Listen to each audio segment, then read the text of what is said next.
Bam! David and Goliath, Malcolm Gladwell. His latest book just released.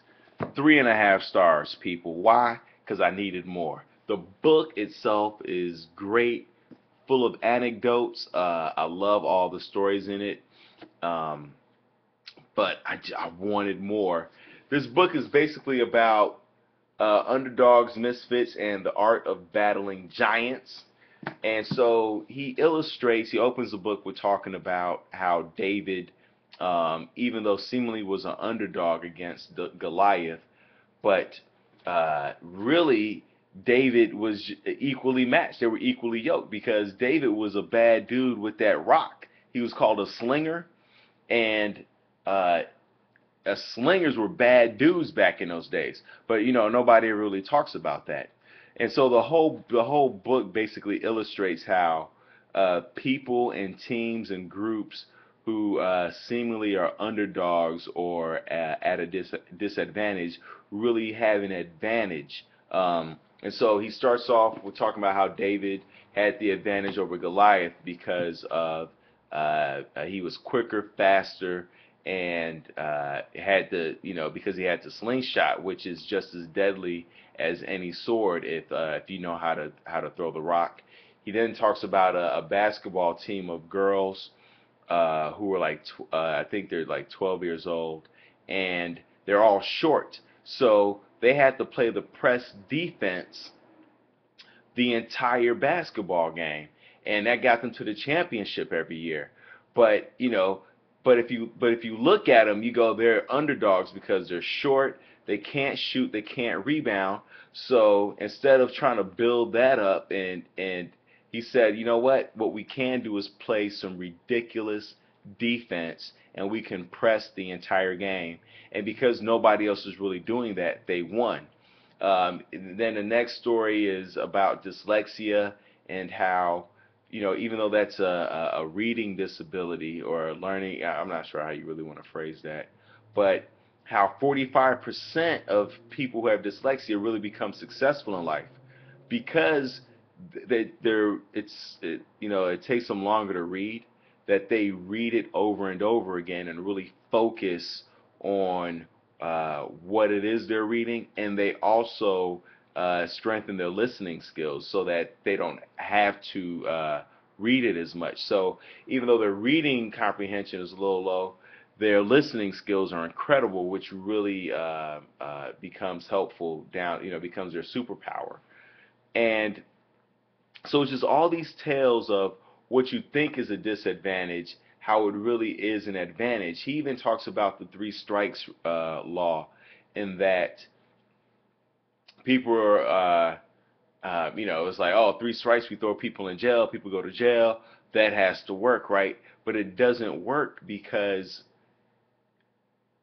most crimes, when they're committed, one, the third strike is usually something small like stealing chewing gum, and now they're in jail for the rest of their life. Or two, the criminals who are committing these violent acts, they're not thinking logically. Because a point of the law was that, oh, a criminal who has 2 strikes is not going to commit a third strike because he's not going to spend the rest of his life in jail. When a lot of the crimes that are committed are impulsive, one, and two, unplanned. So you can't really create a law for somebody who's just reacting to life, reacting to the way you look at them, reacting to something you said that you didn't even realize you said, that either set them off or really made them aggressive. So you can't make a law for that kind of thinking when people are just reacting to a delusion or whatever they think has happened that may or may not have happened.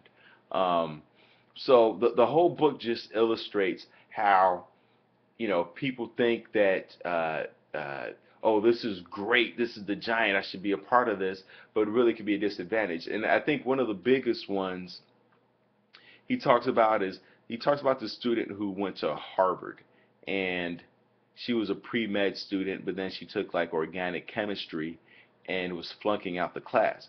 So she felt, she not that she was flunking, but she just wasn't doing too well.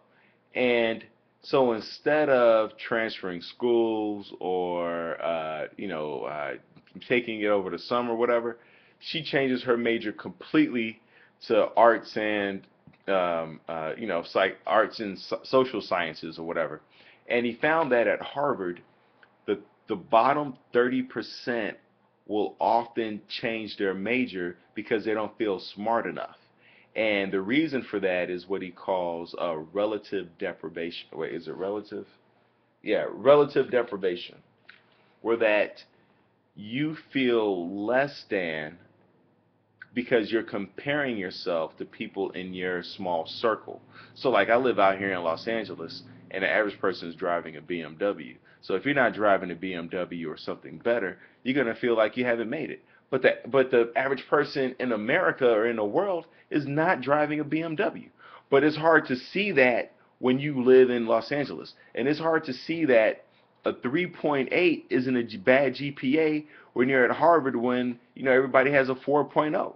So um, uh, he talks about how sometimes it's better to be, a big fish in a small pond than a small fish in a big pond, and and to know how your brain works, to know that to be able to recognize, are you the type of person that can step up and not compare yourself? Or are you the type of person that's always comparing yourself? So you need to be in situations that kind of keep your self-esteem up.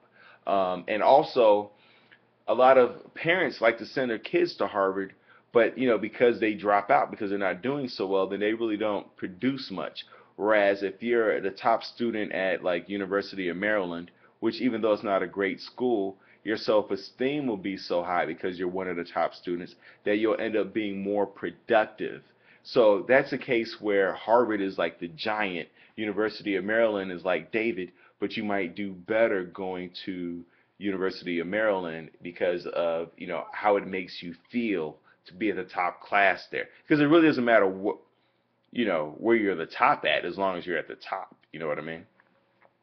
What else was he talking about in the book? Desirable difficulty. He also talked about in that um, people born with dyslexia are often seen as having a learning disadvantage, like so they're academically an underdog, but really they become a Goliath because they have to read slower, so they're more focused when they read, and they reread and they pay attention, and it actually strengthens their listening skills because they know that it takes them so long to read. So what becomes a disadvantage now becomes an advantage because they're focusing on their strength, which is listening. And 45% of very successful people were born with dyslexia because they've learned to navigate and work around it. So the book is great. I gave it 3.5 stars because I needed to have more. I got to the end. It's only 279 pages, and I was like, damn, that's all you got. I finished it on a plane ride. You know. I know for the dyslexics out there, y'all like, yo, man, why you bragging, man? You know it's gonna take me 3 days to read that book. But just all in fun. Thank you guys for tuning in. The next book I'm gonna review will be Willpower. Just because it was. Oh, wait, did I do that already? No, I didn't. I need some omega-3s. My memory's going. It's your boy Leo Flowers. Tune in, subscribe, share. The link for this book is below. I don't get paid by Amazon. I don't really even put book reviews on Amazon. I put a couple up there. But if you want to buy the book, just click the link, get it off Amazon because it's one of the cheapest. Or just wait till you get at a used bookstore. Your boy Leo Flowers. Deuces.